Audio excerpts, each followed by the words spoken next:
Haleluya. Haleluya. Haleluya. Haleluya. Puji Tuhan.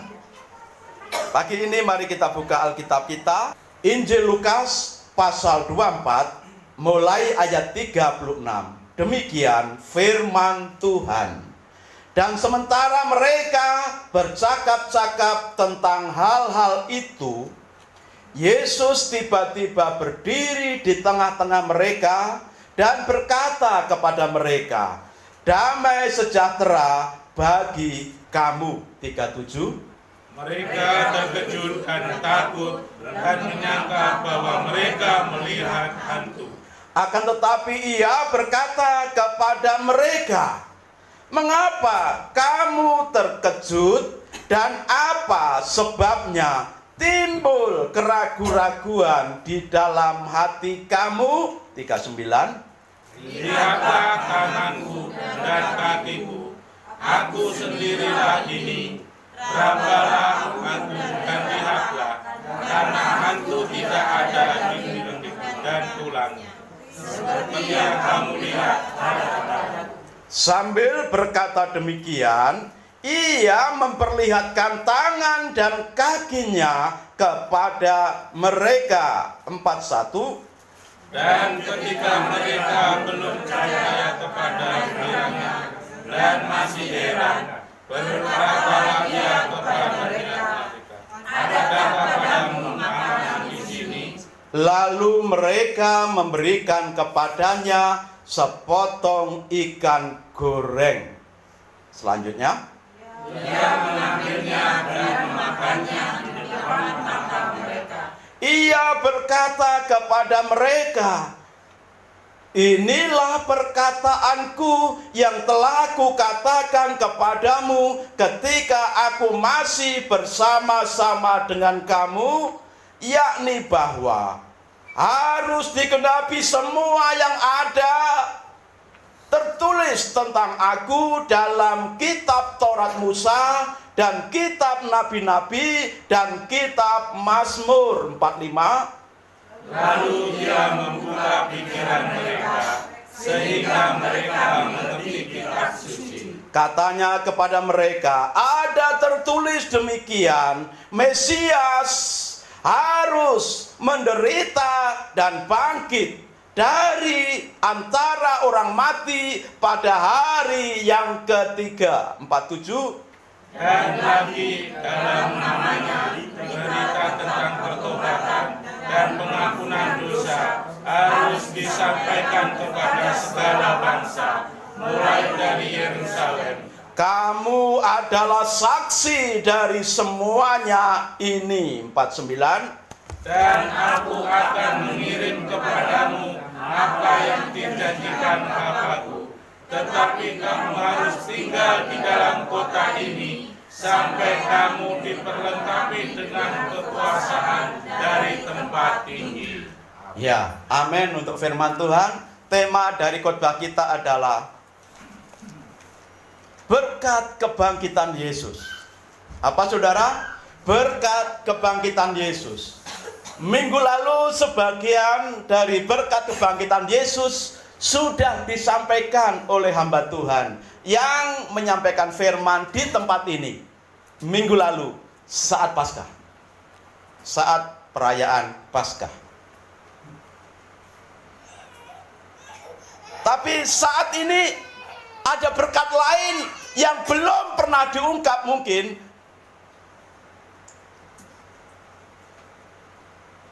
oleh orang lain, oleh pengkhotbah lain. Minggu lalu hal ini belum dijelaskan. Karena kalau dijelaskan sangat panjang. Itu sebabnya hari ini kita melanjutkan berkat kebangkitan Yesus. Secara khusus dalam perikop ini, sesudah Yesus bangkit, Yesus menjumpai para murid saat semua lengkap kecuali Yudas. Thomas sudah ngumpul karena Thomas pernah sekali absen dan saat Yesus datang Thomas tidak ada. Saat para murid kumpul lengkap dikurangi Yudas Iskariot. Saat itulah Yesus datang menemui mereka dan membawa berkat yang luar biasa untuk para murid. Dan berkat untuk para murid ini tidak spesial, tidak khusus untuk mereka. Para murid yang hidup pada zaman itu sesudah Yesus bangkit. Tetapi berkat kebangkitan Yesus ini juga untuk jemaat GSJA Bethlehem, untuk saudara dan saya. Amin. Mau diberkati Tuhan? Amin. Haleluya. Berkat apa yang Tuhan bawa dari kebangkitannya? Melanjutkan khotbah minggu lalu. Yang pertama, dari pembacaan tadi ada 4 berkat yang Tuhan berikan untuk saudara dan saya sebagai murid Tuhan. Berkat yang pertama, Tuhan membuktikan bahwa Dia hidup, tidak mati. Kenapa Yesus harus membuktikan bahwa Dia betul-betul hidup? Kenapa Yesus harus membuktikan kepada para murid bahwa Dia bukan hantu yang gentayangan? Karena para murid saat Yesus mati dikuburkan seperti ayam yang kehilangan induk. Lari ke sana kemari, ada yang linglung, ada yang putus asa, ada yang hilang pengharapan. Wes, seakan-akan dunia sudah berhenti.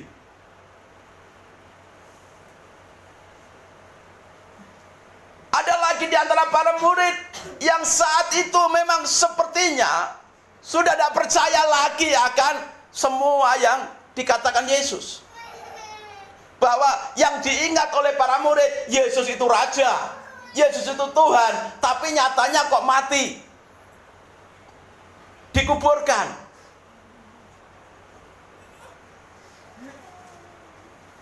Yesus perlu membuktikan bahwa Dia betul-betul sudah bangkit, hidup kembali, mengalahkan kematian, agar para murid dipulihkan. Dipulihkan apanya? Imannya. Dalam pembacaan tadi, satu perikop tadi, kita melihat beberapa kata yang diulang. Para murid heran, termangu-mangu, para murid ragu-ragu, para murid tidak percaya.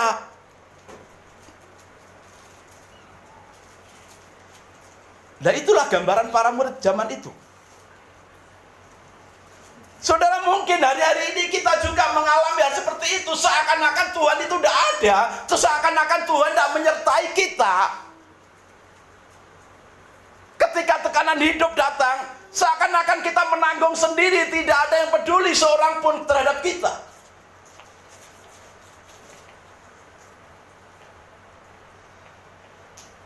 Ketika kita sakit, orang lain seakan-akan meninggalkan kita. Dan Tuhan sepertinya tidak peduli, bahkan mentelantarkan kita.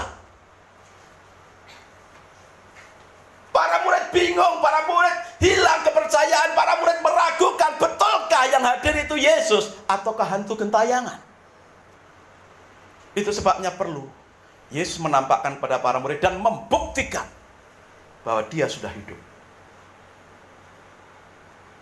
Tuhan juga mau membuktikan kepada saudara dan saya bahwa Dia hidup. Saudara, Tuhan menyertai saudara. Tuhan ada dalam hidup saudara. Dengan cara bagaimana Tuhan membuktikan bahwa Dia hidup, bahwa Dia bangkit, mengalahkan kematian? Kita lihat tadi dalam ayat 37 sampai 40 ya.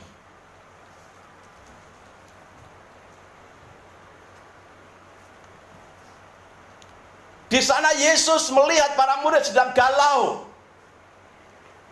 Para murid sedang ragu-ragu melihat kehadiran Yesus dengan tiba-tiba ada di tengah-tengah mereka.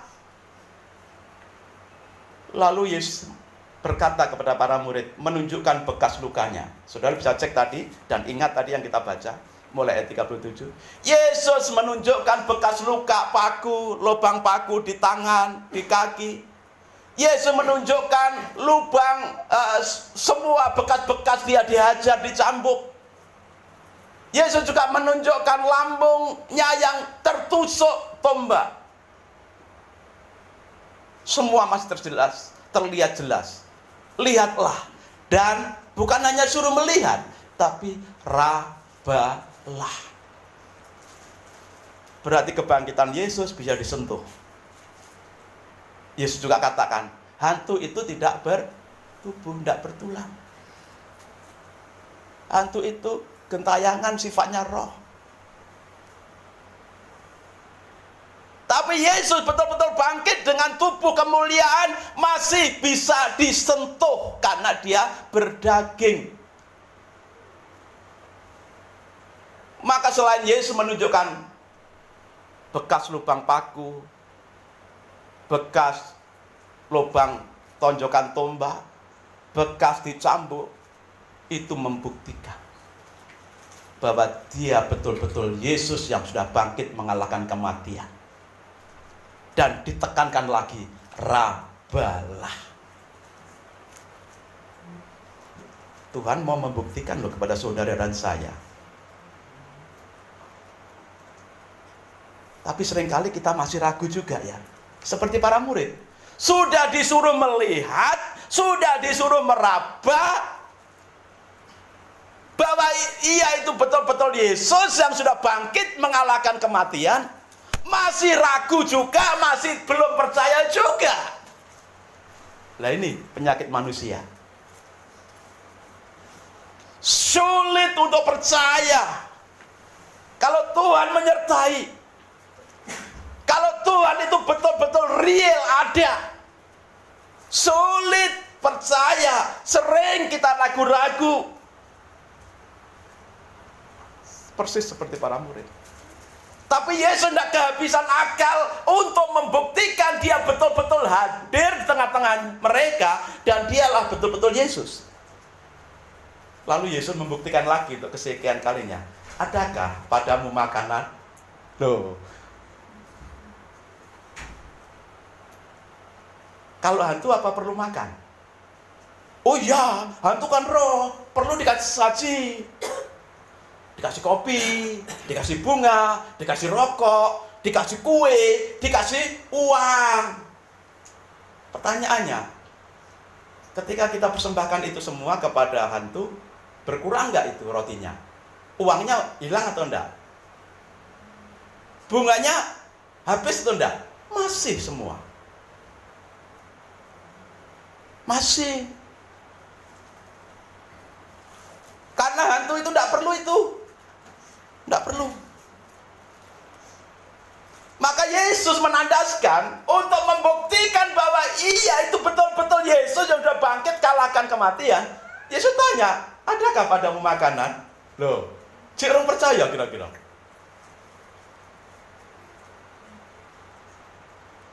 Lalu dijawab oleh para murid, ada Tuhan. Ayam goyang ya? Ikan goyang, gitu, enak, mungkin masih hangat itu ikan gorengnya. Sambal apa? Mata, enak, pedes, senengannya Pak Yoyo, pedes ya. Sampai sedemikian loh Tuhan membuktikan bahwa yang hadir itu dirinya yang sudah bangkit dari kematian. Kok masih belum percaya juga? Kebangetan. Yesus datang membawa berkat, membawa oleh-oleh setelah kebangkitannya dari kematian dengan begitu rupa bahwa dia hidup dan hadir di tengah-tengah mereka untuk memberkati mereka. Hari ini saudara, apapun kesulitan saudara dan saya, percayalah, jangan ragu. Yesus ada di tengah-tengahmu, dalam hidupmu. Dan Yesus selalu mau buktikan kehadirannya itu real. Dia mau buat sesuatu untuk memberkati hidupmu. Amin. Jadi kalau hari-hari ini saudara menghadapi masa sulit, ekonomi, kesehatan, atau persoalan apapun, ingat, Yesus ada di dalam hidupmu, Yesus ada di tengah-tengah keluargamu. Yesus ada dalam pekerjaanmu. Yesus ada mau menolongmu mengalahkan setiap persoalan dan cobaan hidup. Amin. Ya. Yang kedua, berkat yang kedua. Ayat 45.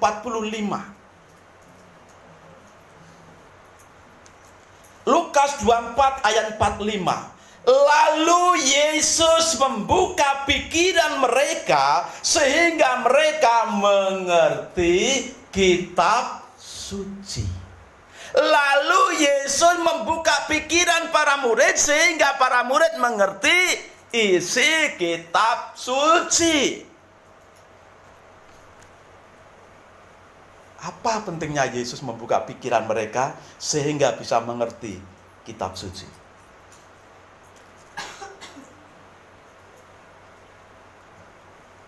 Ingat ayat yang kemarin pagi, Injil Lukas 8 ayat 13.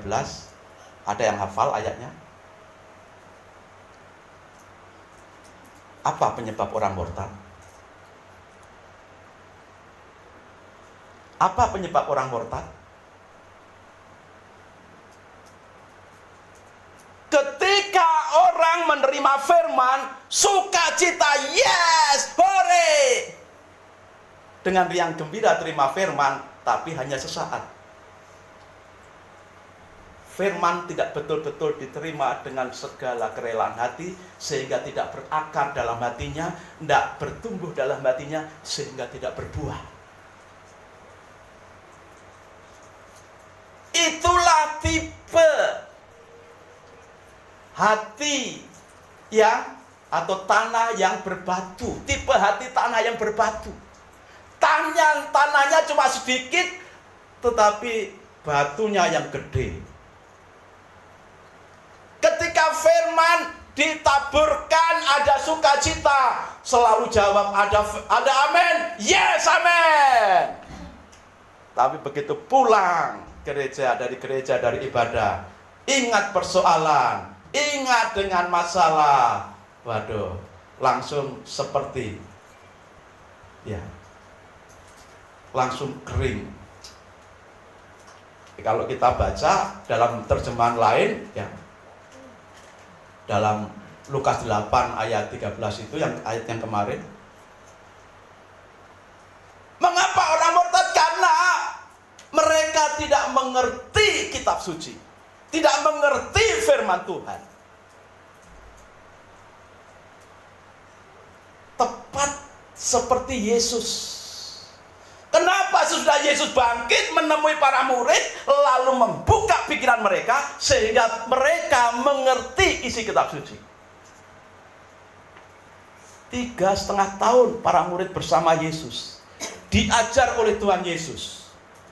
Dan sebagai orang Israel asli, para murid itu pasti belajar Perjanjian Lama dari kitab Kejadian sampai kitab Maliaki. Mereka betul-betul tahu isi kitab Perjanjian Lama. Dan bukan hanya tahu, tapi sebagai orang Israel asli, mereka pasti hafal kitab Taurat. Mereka hafal kitab sejarah.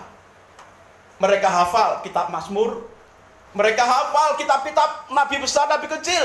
Mereka tahu tentang kitab puisi. Tapi kenapa tidak mengerti? Ditambah lagi 3,5 tahun bersama Yesus. Yesus ajarkan. Tapi ketika Yesus ditangkap, dianiaya, disalibkan, mati, mereka putus asa. Mereka seperti ayam kehilangan induk. Kenapa bisa terjadi seperti itu? Karena mereka tidak mengerti kitab suci. Hafalnya hafal, tapi tidak tertanam dalam hatinya. Tidak menghidupi dalam hatinya. Tidak berakar. Sehingga ini berkat yang tidak kalah pentingnya untuk para murid. berkat yang sangat-sangat dibutuhkan oleh para murid. Dan berkat ini juga saudara dan saya sangat perlukan. Haleluya. Haleluya. Haleluya. Haleluya. Puji Tuhan. Pagi ini mari kita buka Alkitab kita. Injil Lukas pasal 24 mulai ayat 36. Demikian firman Tuhan. Dan sementara mereka bercakap-cakap tentang hal-hal itu, Yesus tiba-tiba berdiri di tengah-tengah mereka dan berkata kepada mereka, "Damai sejahtera bagi kamu." 37. Mereka terkejut dan takut dan menyangka bahwa mereka melihat hantu. Akan tetapi ia berkata kepada mereka, "Mengapa kamu terkejut dan apa sebabnya timbul keraguan-raguan di dalam hati kamu?" 39. Lihatlah tanganku dan kakiku, aku sendirilah ini. Rabalah aku dan lihatlah, karena hantu tidak ada di lendik dan tulangnya, seperti yang kamu lihat. Sambil berkata demikian, ia memperlihatkan tangan dan kakinya kepada mereka. 41. Dan ketika mereka belum percaya kepada firman-Nya dan masih heran, berkatalah ia kepada mereka, "Adakah kepadamu makanan di sini?" Lalu mereka memberikan kepadanya sepotong ikan goreng. Selanjutnya, Ia mengambilnya dan memakannya di depan mata mereka. ia berkata kepada mereka, "Inilah perkataanku yang telah kukatakan kepadamu ketika aku masih bersama-sama dengan kamu, yakni bahwa harus digenapi semua yang ada tertulis tentang aku dalam kitab Taurat Musa dan kitab Nabi-Nabi dan kitab Mazmur." 45. Lalu ia membuka pikiran mereka, sehingga mereka mengerti kitab suci. Katanya kepada mereka, ada tertulis demikian, Mesias harus menderita dan bangkit dari antara orang mati pada hari yang ketiga. 47. Dan lagi dalam namanya berita tentang pertobatan dan pengampunan dosa harus disampaikan kepada segala bangsa, mulai dari Yerusalem. Kamu adalah saksi dari semuanya ini. 49. Dan aku akan mengirim kepadamu apa yang dijanjikan Bapakku, tetapi kamu harus tinggal di dalam kota ini sampai kamu diperlengkapi dengan kekuasaan dari tempat tinggi. Ya, amin untuk firman Tuhan. Tema dari khotbah kita adalah berkat kebangkitan Yesus. Apa saudara? Berkat kebangkitan Yesus. Minggu lalu sebagian dari berkat kebangkitan Yesus sudah disampaikan oleh hamba Tuhan yang menyampaikan firman di tempat ini. Minggu lalu saat Paskah. Saat perayaan Paskah. Tapi saat ini ada berkat lain yang belum pernah diungkap mungkin oleh orang lain, oleh pengkhotbah lain. Minggu lalu hal ini belum dijelaskan. Karena kalau dijelaskan sangat panjang. Itu sebabnya hari ini kita melanjutkan berkat kebangkitan Yesus. Secara khusus dalam perikop ini, sesudah Yesus bangkit, Yesus menjumpai para murid saat semua lengkap kecuali Yudas. Thomas sudah ngumpul. Karena Thomas pernah sekali absen, dan saat Yesus datang, Thomas tidak ada. Saat para murid kumpul lengkap, dikurangi Yudas Iskariot, saat itulah Yesus datang menemui mereka dan membawa berkat yang luar biasa untuk para murid. Dan berkat untuk para murid ini tidak spesial, tidak khusus untuk mereka, para murid yang hidup pada zaman itu sesudah Yesus bangkit. Tetapi berkat kebangkitan Yesus ini juga untuk jemaat GSJA Bethlehem, untuk saudara dan saya. Amin. Mau diberkati Tuhan? Amin.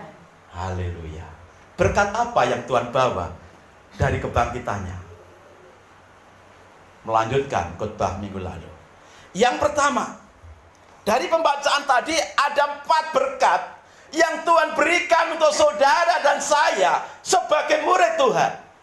Berkat yang pertama,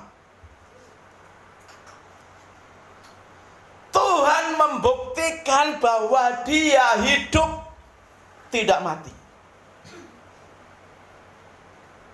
Kenapa Yesus harus membuktikan bahwa Dia betul-betul hidup? Kenapa Yesus harus membuktikan kepada para murid bahwa Dia bukan hantu yang gentayangan? Karena para murid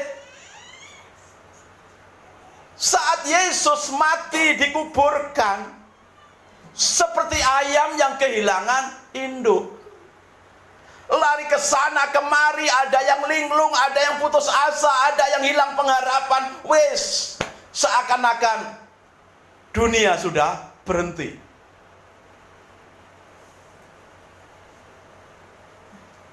Ada lagi di antara para murid yang saat itu memang sepertinya sudah tidak percaya lagi akan semua yang dikatakan Yesus. Bahwa yang diingat oleh para murid, Yesus itu Raja, Yesus itu Tuhan, tapi nyatanya kok mati, dikuburkan.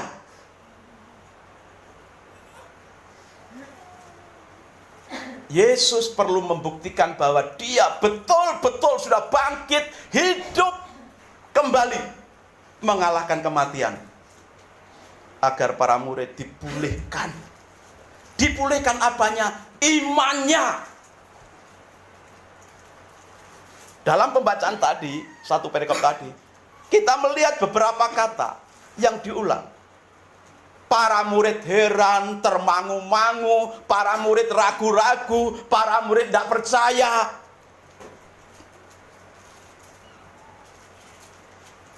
Nah, itulah gambaran para murid zaman itu. Saudara, mungkin hari-hari ini kita juga mengalami hal seperti itu. Seakan-akan Tuhan itu tidak ada, seakan-akan Tuhan tidak menyertai kita. Ketika tekanan hidup datang, seakan-akan kita menanggung sendiri, tidak ada yang peduli seorang pun terhadap kita.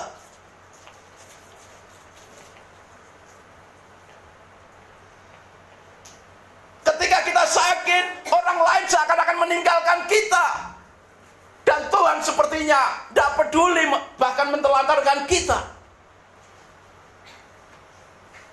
Para murid bingung, para murid hilang kepercayaan, para murid meragukan, betulkah yang hadir itu Yesus ataukah hantu gentayangan? Itu sebabnya perlu Yesus menampakkan pada para murid dan membuktikan bahwa Dia sudah hidup. Tuhan juga mau membuktikan kepada saudara dan saya bahwa Dia hidup. Saudara, Tuhan menyertai saudara. Tuhan ada dalam hidup saudara. Dengan cara bagaimana Tuhan membuktikan bahwa Dia hidup, bahwa Dia bangkit, mengalahkan kematian? Kita lihat tadi dalam ayat 37 sampai 40 ya.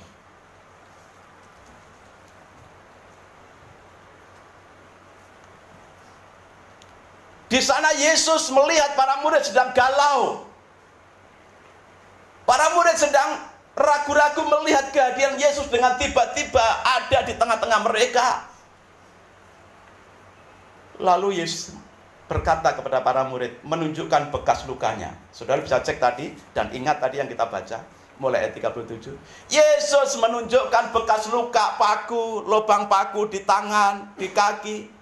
Yesus menunjukkan semua bekas-bekas dia dihajar, dicambuk. Yesus juga menunjukkan lambungnya yang tertusuk tombak. Semua masih terlihat jelas. Lihatlah. Dan bukan hanya suruh melihat, tapi rabalah. Berarti kebangkitan Yesus bisa disentuh. Yesus juga katakan, hantu itu tidak bertubuh, tidak bertulang. Hantu itu gentayangan, sifatnya roh. Tapi Yesus betul-betul bangkit dengan tubuh kemuliaan, masih bisa disentuh karena dia berdaging. Maka selain Yesus menunjukkan bekas lubang paku, bekas lubang tonjokan tombak, bekas dicambuk, itu membuktikan bahwa dia betul-betul Yesus yang sudah bangkit mengalahkan kematian. Dan ditekankan lagi, rabalah. Tuhan mau membuktikan loh kepada saudara dan saya. Tapi seringkali kita masih ragu juga ya. Seperti para murid. Sudah disuruh melihat, sudah disuruh meraba, bahwa ia itu betul-betul Yesus yang sudah bangkit mengalahkan kematian. Masih ragu juga, masih belum percaya juga. Lah ini penyakit manusia. Sulit untuk percaya kalau Tuhan menyertai. Kalau Tuhan itu betul-betul real ada. Sulit percaya, sering kita ragu-ragu. Persis seperti para murid. Tapi Yesus tidak kehabisan akal untuk membuktikan dia betul-betul hadir di tengah-tengah mereka. Dan dialah betul-betul Yesus. Lalu Yesus membuktikan lagi untuk kesekian kalinya. Adakah padamu makanan? Loh. Kalau hantu apa perlu makan? Oh iya, hantu kan roh, perlu dikasih saji. Dikasih kopi, dikasih bunga, dikasih rokok, dikasih kue, dikasih uang. Pertanyaannya, ketika kita persembahkan itu semua kepada hantu, berkurang nggak itu rotinya? Uangnya hilang atau enggak? Bunganya habis atau enggak? Masih semua. Masih. Karena hantu itu enggak perlu itu. Enggak perlu. Maka Yesus menandaskan untuk membuktikan bahwa ia itu betul-betul Yesus yang sudah bangkit kalahkan kematian. Yesus tanya, adakah padamu makanan? Loh, cik orang percaya kira-kira.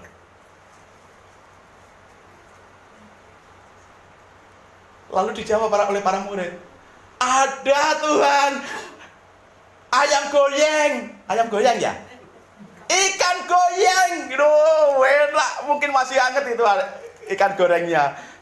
Sambal apa? Mata, enak, pedes, senengane Pak Yoyo, pedes ya. Sampai sedemikian loh Tuhan membuktikan bahwa yang hadir itu dirinya yang sudah bangkit dari kematian. Kok masih belum percaya juga? Kebangetan. Yesus datang membawa berkat, membawa oleh-oleh setelah kebangkitannya dari kematian dengan begitu rupa bahwa dia hidup dan hadir di tengah-tengah mereka untuk memberkati mereka. Hari ini saudara, apapun kesulitan saudara dan saya, percayalah, jangan ragu. Yesus ada di tengah-tengahmu, dalam hidupmu. Dan Yesus selalu mau buktikan kehadirannya itu real. Dia mau buat sesuatu untuk memberkati hidupmu. Amin. Jadi kalau hari-hari ini saudara menghadapi masa sulit, ekonomi, kesehatan, atau persoalan apapun, ingat, Yesus ada di dalam hidupmu, Yesus ada di tengah-tengah keluargamu, Yesus ada dalam pekerjaanmu, Yesus ada mau menolongmu mengalahkan setiap persoalan dan cobaan hidup. Amin. Ya. Yang kedua, berkat yang kedua, ayat 45.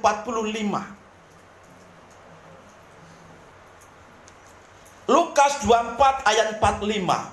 Lalu Yesus membuka pikiran mereka sehingga mereka mengerti kitab suci. Lalu Yesus membuka pikiran para murid sehingga para murid mengerti isi kitab suci. Apa pentingnya Yesus membuka pikiran mereka sehingga bisa mengerti kitab suci?